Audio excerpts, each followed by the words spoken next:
Where's Sandy? Prohofahahi looked around.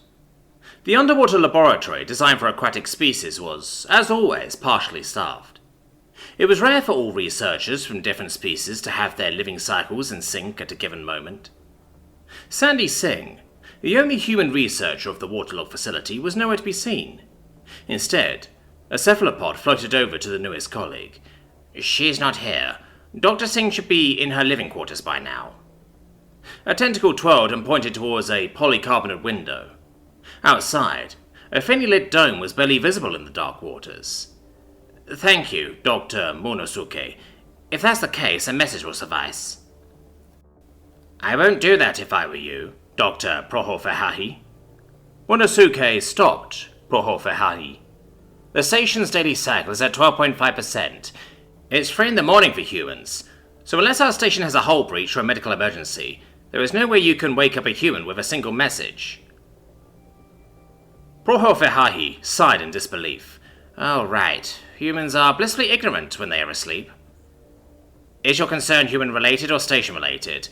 If you have something to ask about our workplace, I'm open for small talk. Monosuke asked in a friendly manner. Thank you. One thing has been nagging me for dozens of shifts. Why does this place exist?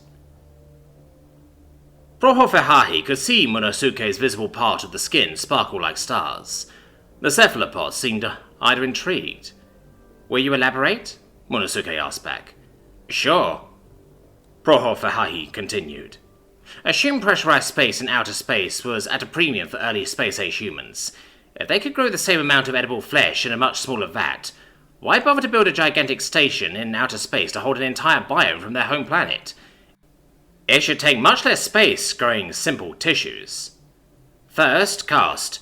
Second, logistics. Monosuke held up 2 of their tentacles in front of Prohofahahi in a way Sandy used to express numbers with her fingers.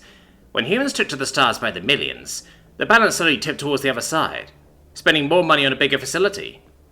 You're a mathematician. You should be familiar with square cube law. Now that I think about it, you have a point. Prohofahahi did a quick mental calculus and nodded. The need for the outer hull expands slower than the number of individual grow vats. Still, I don't get it when you said logistics. Managing rows and rows of vats for a single tissue is easy. When you manage several different production lines, things get more complicated. Increase that to several dozens, each having unique needs, and it becomes a logistical nightmare, Monosuke said, pointing at their own. I am working here as a supply chain manager, remember? All human fishery stations need dedicated supply chain managers to oversee their edible menagerie. Wait, I always thought this station was optimized for free profitable products. Prohofahahi was an applied mathematician. Most of his work was to simulate multiple scenarios that assume alteration to the fishery's ecological and structural balance. His work was fed with thousands of datasets from other fisheries, and all results were forwarded to other researchers who could build correspondent contingency plans.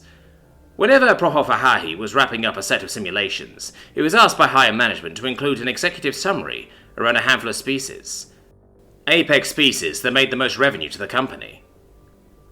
Sure, this station is divided into 3 sections, and each has its signature species.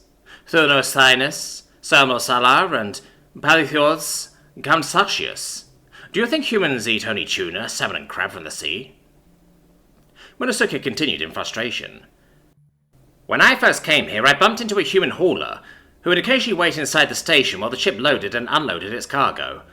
I showed the hauler the list of species I had to manage and asked which species out of those hundreds of marine species was eligible for shipping. Can you imagine what the hauler said?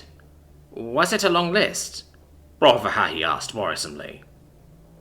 Yes. How long? No, I meant he answered yes.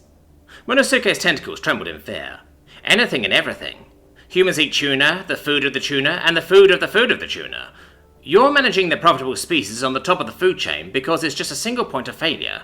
You can't go through every single species on a summary, so looking at a handful of apex species is the best thing you can do. You're ranting about the true omnivore again? Let me join in. A crustacean lab technician was lured in. The equipment technician held 4 different tools, each on other claws. Did you know humans cut down the forest on the far edge of the station for their consumption? The kelp? Prohofahahi pointed towards his monitor. Wait, Is it what abrupt deforestation means in scenarios I work with? Somebody must have been curious how much kelp could be harvested at once without messing up the fisheries. The crustacean clicked the claws. Just between us, even Dr. Singh borrows tools from me sometimes to chop down a single stalk of it. That's what I meant by logistics. Simulating an entire ecosystem is the only solution to satisfy their infinitely diverse demand. I am not tasked with a simple supply chain. This is a supply spaghetti. I would have blanched myself if the 99.9% of my job was not automated like it is now.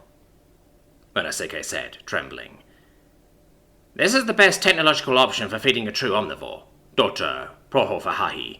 This station exists because humans made themselves the apex predators of every single planetary biome in their home planet.